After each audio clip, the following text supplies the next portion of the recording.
আসসালামু আলাইকুম। ডিগ্রি দ্বিতীয় বর্ষ, রাষ্ট্রবিজ্ঞান তৃতীয় পত্র, প্রশ্ন সমাধান 2016। ক. কত সালে বঙ্গভঙ্গ করা হয়? 1905 সালে বঙ্গভঙ্গ করা হয়, আর বঙ্গভঙ্গ রদ করা হয় 1911 সালে। খ. বেঙ্গল প্যাক্ট কখন স্বাক্ষরিত হয়? বেঙ্গল প্যাক্ট স্বাক্ষরিত হয় 1923 সালে। বেঙ্গল প্যাক্ট স্বাক্ষরিত হয়। গ. দ্বিজাতি তত্ত্বের মূল কথা কি? উত্তর: ভারতবর্ষে দুইটি জাতির ভিত্তিতে দুইটি আলাদা রাষ্ট্র গঠন। দ্বিজাতি তত্ত্বের মূল কথা। খ. 1954 সালের প্রাদেশিক নির্বাচনে যুক্তফ্রন্ট কতটি আসন লাভ করে? 223টি। উম. রাষ্ট্রভাষা সংগ্রাম পরিষদ কখন গঠিত হয়? উত্তর: 1947 সালে। চ. 6 দফার প্রথম দফা কি ছিল?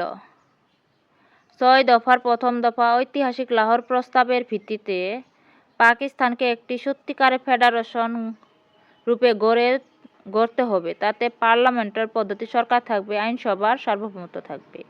ছ. আগরতলা ষড়যন্ত্র মামলার প্রধান আসামি কে ছিলেন? শেখ মুজিবুর রহমান আগরতলা ষড়যন্ত্র মামলার আসামি ছিলেন। আসামি ছিলেন 35 জন। জ. মুজিবনগর সরকার গঠন হয় কখন? 1971 সালে 10 এপ্রিল। শপথ গ্রহণ করা হয় 17 এপ্রিল। ছ. বাংলাদেশ সংবিধান কবে কার্যকর হয়? 1972 সালের 16 ডিসেম্বর। প্রশ্নগুলো বিভিন্ন পরীক্ষায় রিপিট হয়। ঞ. তমদ্দিন মজলিস কত সালে গঠিত হয়? 1947 সালে 1 সেপ্টেম্বরে তমদ্দিন মজলিস গঠিত হয়। ট. বাংলাদেশের সংবিধানের সর্বশেষ সংশোধনী কততম? উত্তর: 17তম সংশোধনী।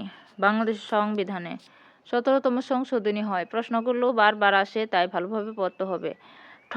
1971 সালে 7 মার্চ বঙ্গবন্ধু কোথায় ভাষণ দেন? ঢাকা রেসকোর্স ময়দানে, যা বর্তমানে সোহরাওয়ার্দী উদ্যান নামে পরিচিত। ভিডিওটি ভালো লাগলে একটা লাইক করবেন, চ্যানেলটা সাবস্ক্রাইব করবেন, পাশে থাকবেন।